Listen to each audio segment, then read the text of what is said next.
여러분 안녕하세요. 우리가 마트 선반에서 아주 쉽게 집어드는 이 딸기잼 한 병, 정말 간단하고 평범해 보이죠? 그런데 말이죠, 이 안에는 한 농부의 땀과 시간과의 싸움, 그리고 아주 정밀한 과학과 치열한 생존 전략이 숨어 있습니다. 오늘 이 평범해 보이는 잼 한 병에 담긴 아주 복잡하고 놀라운 세계를 함께 파헤쳐 보겠습니다. 자, 그럼 시작부터 제가 퀴즈 하나 내볼게요.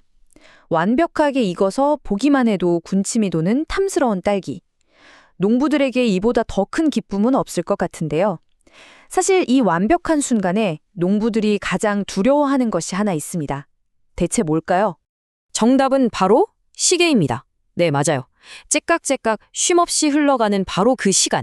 그게 바로 잘 익은 딸기를 바라보는 농부의 가장 큰 적입니다. 왜 시간이 그렇게 무서운 적이 되는지 이제부터 딸기의 숙명적인 싸움에 대해 한번 본격적으로 들여다보겠습니다. 왜냐고요? 딸기라는 과일이요, 생각보다 훨씬 더 예민해요. 수확하고 나서 상온에 두면 신선하게 버틸 수 있는 시간이 고작 이틀에서 사흘 뿐입니다. 정말 짧죠? 이 시간 안에 팔리지 않으면 농부의 1년 노력이 그대로 손실로 이어질 수 있다는 엄청난 압박감이 생기는 겁니다. 특히 수확 막바지가 되면 크기가 좀 작거나 모양이 예쁘지 않은 이른바 비규격 딸기들이 많이 나오거든요. 맛은 똑같이 좋은데도 시장에 서면 죗값을 받기가 어렵죠. 이런 과일들이 쌓이기 시작하면 풍년이 들었는데도 이게 오히려 농가에겐 재앙이 될 수도 있다니 참 아이러니하지 않나요? 바로 이 골치 아픈 문제에 대한 가장 현명한 해답 중 하나가 바로 잼입니다. 하지만 잼? 그냥 과일이랑 설탕 넣고 끓이면 되는 거 아니야? 라고 생각하셨다면 절대 아닙니다. 이건 요리라기보단 아주 정밀한 화학 과정에 가깝습니다. 잼의 비밀을 푸는 첫 번째 열쇠는 바로 펙틴이라는 성분입니다. 딸기 자체에 들어있는데요. 이 펙틴 분자들이 서로 손을 잡고 촘촘한 그물망 같은 구조를 만들어야만 우리가 아는 그 탱글탱글한 잼의 질감이 탄생하는 거예요. 마치 건물을 지을 때 뼈대, 즉 비계를 세우는 것과 똑같은 원리라고 보시면 됩니다. 자, 이 표를 한번 보세요. 이게 바로 잼 만들기의 황금 삼각형이라고 할 수 있는데요. 펙틴이라는 뼈대는 세우고 적절한 산도가 접착제처럼 얘네들을 딱 붙게 도와주고요. 마지막으로 설탕이 만들어내는 당도, 브릭스라고 하죠. 이 당도가 펙틴 주변에 있는 물 분자들을 쫙 빨아들여서 뼈대끼리 더 단단하게 뭉치게 만들어주는 겁니다. 이 삼박자 중 하나라도 어긋나면 어떻게 될까요? 잼이 아니라 그냥 딸기 시럽이 되거나 아니면 돌덩이처럼 딱딱한 젤리가 되어버리는 거죠. 그리고 잼을 만드는 방식도 시대에 따라 계속 진화해 왔어요. 예전 우리 할머니 세대를 생각해보면 냉장고가 없었으니까 잼은 뭐랄까 생전템이었죠. 그래서 과일과 설탕을 거의 1대1로 넣어서 아주 달게 만들어 오래 보관하는 데 집중했습니다. 근데 지금은요? 이제는 보존이 아니라 풍미의 시대가 온 겁니다. 설탕을 20에서 50%까지 확 줄여서 딸기 본연의 맛과 향을 최대한 살리는 거죠. 생존을 위한 저장식품에서 맛을 즐기는 예술의 경지로 넘어온 겁니다. 자, 이렇게 과학의 원리까지 마스터했어요. 그럼 이제 끝일까요? 천만에요. 이제부터가 진짜 시작입니다. 바로 법이라는 훨씬 더 큰 산을 넘어야 하거든요. 핵심은 이겁니다. 농부가 만든 잼을 돈을 받고 팔려면요, 이 4가지 법적 관문을 모두 통과해야 합니다. 그냥 집 부엌에서 만들어서 파는 거랑은 차원이 다른 문제예요. 위생적인 시설 기준을 맞추고 식품 제조업으로 사업자 등록을 하고 어떤 재료로 어떻게 만드는지 나라에 보고하고 또 정기적으로 제품이 안전한지 검사까지 받아야 합니다.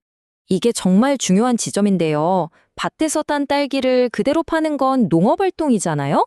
그런데 이걸 잼으로 가공해서 파는 순간 신분이 바뀝니다. 농부에서 식품 제조업자로요.